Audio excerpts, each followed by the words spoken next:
জিন্দাবাদ আমিয়া জিন্দাবাদ দাদা এবাৰ মই ইলেকশ্যনত উঠিছিলোঁ দাদা মই আপোনালোকৰ কি উঠিব লাগে ভোগ ভোগ ভোগ ভোগ বহক দাদা বহিম দাদা দাদা এবাৰ আপোনালোকৰ কাৰণে দাদা মই ভোটত দাদা যুঁজিম দাদা আপোনালোকৰ যুঁজবা লাগে চবে একেলগে মিলা প্ৰীতি নাই দাদা মই যুঁজিম দাদা আপোনালোকৰ যুঁজবা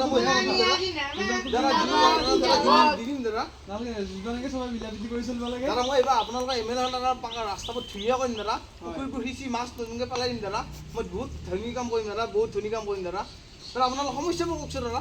পাইছে সমস্যা এটা বহুত আছে কওক মানে এতিয়া আমাৰ কেনেকুৱা হৈছে আমাৰ হাগা লেট্ৰিন দিয়ে পাওঁ মই দিম মই পকা কৰি দিম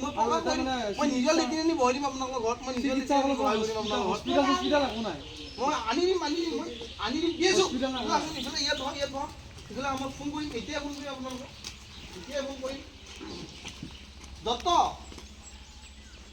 এই ৰোজত বোলে হস্পিটেল আনা ফাৰ্মাচী আনি দিবাচোন ডাঙৰ ফাৰ্মাচী হাজৰিকা কৈ দিবা হ'ব দিয়া আপুনি ফোনটো কেনে কৰে এইটো নেটৱৰ্ক নাপায় নহয় নাই আমাৰতো স্মাৰ্ট আমাৰ এটা টাৱাৰটো নচলে আমাৰ 8GB এইটো যায় আমাৰ এমএলএ যায় মই আহিছোঁ দিয়ক ফটো দিব জিন্দাবাদ জিন্দাবাদ